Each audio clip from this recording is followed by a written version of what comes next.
เมื่อวันที่ 19 ตุลาคม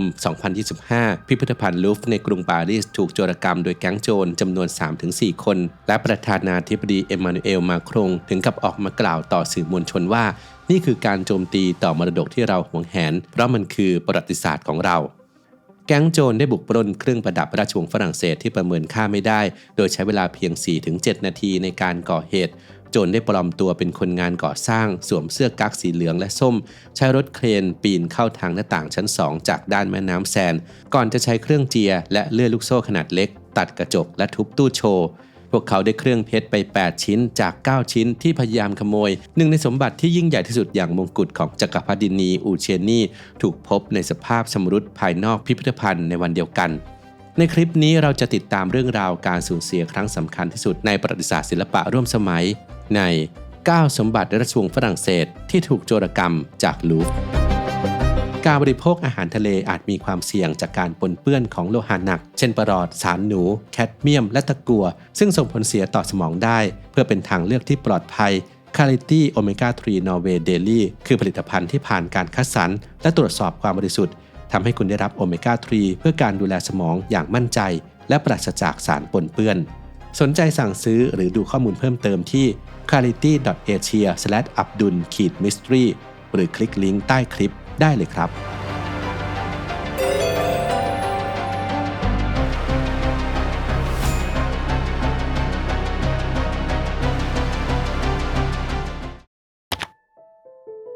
มงกุฎของจักรพรรดินีอูเชนีถูกสร้างขึ้นในปี 1855 โดยช่างทองผู้ชำนาญการอเล็กซองกาเบรียล เลอมงนีเยมงกุฎทองคำองค์นี้ถูกสร้างขึ้นเพื่อจัดแสดงในงานแสดงสากลกรุงปารีสในปีเดียวกันเพื่อเป็นสัญลักษณ์แสดงถึงอำนาจและความหรูหราของจักรวรรดิที่ 2 แม้ว่าจักรพรรดินีอูเชนีและจักรพรรดินโปเลียนที่ 3 จะไม่มีพิธีราชาภิเษกอย่างเป็นทางการแต่ว่ามงกุฎนี้คือการแสดงออกถึงอำนาจอย่างเต็มรูปแบบรายละเอียดของมงกุฎองค์นี้คือผลงานศิลปะที่ประดับด้วยเพชรถึง 1,354 เม็ดนอกจากนี้ยังมีเพชรเจรไนแบบโรสอีก 1,136 เม็ดคือเพชรที่มีด้านบนเป็นทรงโดมที่เรียงเหลี่ยมเป็นรูปสามเหลี่ยมคล้ายกลีบดอกกุหลาบและด้านล่างแบนราบโดยไม่มีเหลี่ยมด้านล่างทำให้ไม่เกิดประกายแวววาวแบบฟูลคัตแต่จะให้แสงสะท้อนที่นุ่มนวลละมุนละไมนอกจากนี้ก็ยังมีมรกตอีก56 เม็ดการออกแบบเป็นไปตามธรรมเนียมของมงกุฎจักรวรรดิโดยมีซุ้มโค้ง8อันในรูปร่างของนกอินทรีที่ทำจากทองคำแกะสลักสลับกับลวดลายใบปาล์มที่ทำจากเพชรมงกุฎนี้ยังถูกนำไปจัดแสดงเคียงข้างมงกุฎของจักรพรรดินโปเลียนที่ 3ซึ่งปัจจุบันได้หายไปแล้วเนื่องจากจักรพรรดินโปเลียนที่ 3นั้นถูกโค่นล้มอำนาจในปี 1870 ภายหลังสงครามฝรั่งเศสรัสเซียทรัพย์สินส่วนใหญ่ของเครื่องเพชรราชวงศ์ฝรั่งเศสถูกขายโดยรัฐบาลสาธารณรัฐที่ 3ในปี 1887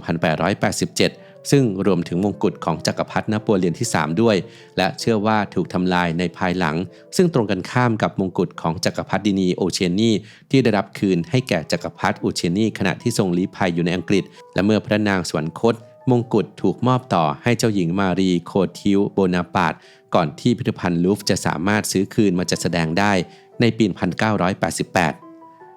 ชิ้นงานทางประวัติศาสตร์ที่มีคุณค่านี้ก็ถูกโจรกรรมในวันที่ 19 ตุลาคม ปี 2025 นี้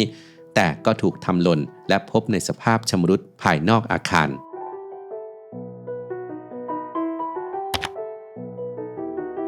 ชิ้นต่อมาคือสร้อยคอมรกตและต่างหูมรกตของพระราชินีมารีลูอิสซึ่งเรื่องราวของชุดเครื่องประดับมรกตนี้เริ่มต้นขึ้นด้วยความรักและความทะเยอทะยานของจักรพรรดินโปเลียนที่ 1ในปี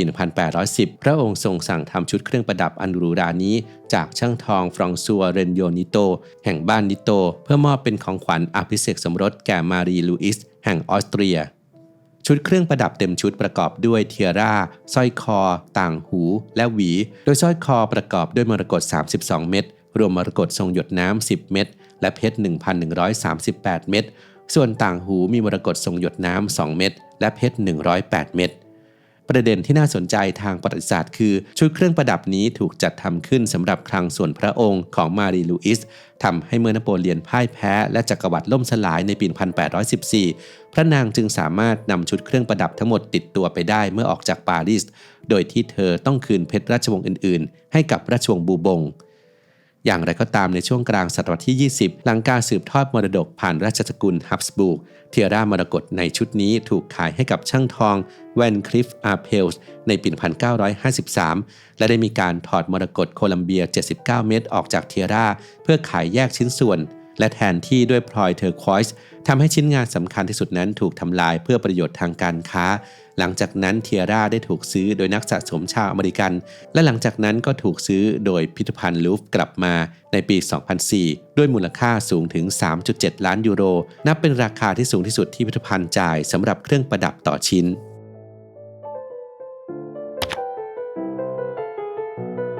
ชุดเครื่องประดับไพลินนี้เป็นอีกชุดที่มีประวัติศาสตร์การครอบครองที่ซับซ้อนเดิมเป็นของพระราชินีออร์เทนส์เดอโบอาเนสธิดาของจักรพรรดินีโจเซฟินก่อนที่พระราชินีออร์เทนส์จะขายชุดนี้ให้กับพระเจ้าหลุยส์ฟิลิปเพื่อมอบเป็นของขวัญแก่พระมเหสีพระราชินีมารีอาเมลีในปี 1821 แม้จะมีภาพเหมือนของสตรีผู้สูงศักดิ์หลายพระองค์ที่ได้เคยสวมใส่เครื่องประดับชุดนี้แต่จนถึงปัจจุบันก็ยังไม่ทราบชื่อผู้สั่งทำหรือผู้สร้างซึ่งเพิ่มความลึกลับให้กับชิ้นงานความน่าสนใจเฉพาะตัวของชุดไพลินนี้คืออัญมณีทั้งหมดเป็นไพลินจากศรีลังกาที่อยู่ในสภาพธรรมชาติไม่ผ่านการอุ่นเพื่อเปลี่ยนสีซึ่งแตกต่างอย่างมากจากเทคนิคในงานอัญมณีสมัยใหม่ในบรรดาชิ้นที่ถูกขโมยไปมีเทียร่าไพลินซึ่งประกอบด้วยไพลิน 24 เม็ดและเพชร 1,083 เม็ดเทียร่าชิ้นนี้ถูกดัดแปลงและอาจถูกทำให้เล็กลงระหว่างปี 1863 ถึง 1873 เพื่อให้เข้ากับยุคสมัยส่วนสร้อยคอไพลินที่ถูกขโมยไปนั้นประกอบด้วยไพลิน 8 เม็ดและเพชร 631 เม็ดซึ่งมีห่วงเชื่อมที่สามารถเคลื่อนไหวได้สะท้อนถึงความชำนาญทางเทคนิคระดับสูงของช่างทองปารีสในช่วงต้นศตวรรษที่ 19นอกจากนี้ยังมีต่างหูไพลินที่ถูกขโมยไปเพียงหนึ่งข้างซึ่งเป็นชิ้นงานที่แสดงถึงความผันผวนของมรดกราชวงศ์ออร์เลองส์เนื่องจากการแสดงถึงการดัดแปลงบ่อยครั้งและการโยกย้ายจากทรัพย์สินของรัฐเป็นทรัพย์สินส่วนพระองค์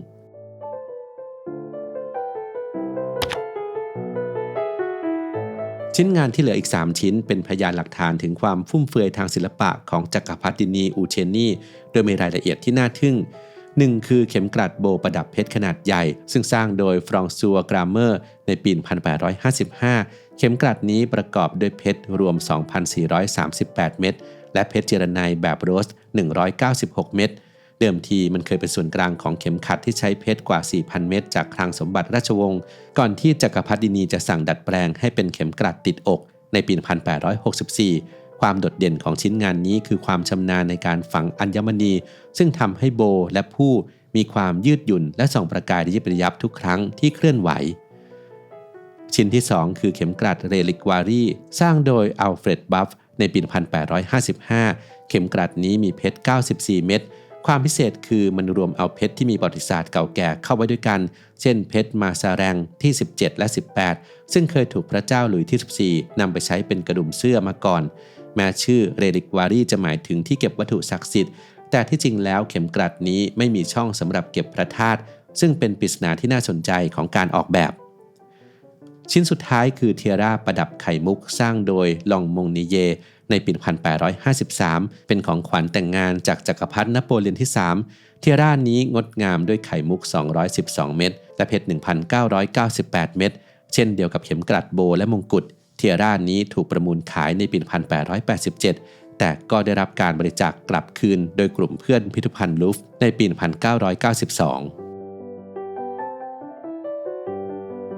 การโจรกรรมที่พิพิธภัณฑ์ลูฟร์ครั้งนี้ไม่ได้เป็นเพียงการเสียหายทางด้านมูลค่าและวัตถุแต่เป็นการโจมตีรากฐานทางวัฒนธรรมและประวัติศาสตร์ของฝรั่งเศสเหตุการณ์นี้ได้เปิดเผยถึงจุดอ่อนของระบบรักษาความปลอดภัยโดยรัฐมนตรีวัฒนธรรมราชิดาดาติยอมรับว่าผู้ก่อเหตุมีการเตรียมการอย่างดีแม้ว่าทางการจะเคยเตือนถึงปัญหาโครงสร้างพื้นฐานที่ล้าสมัยมาก่อนแล้ว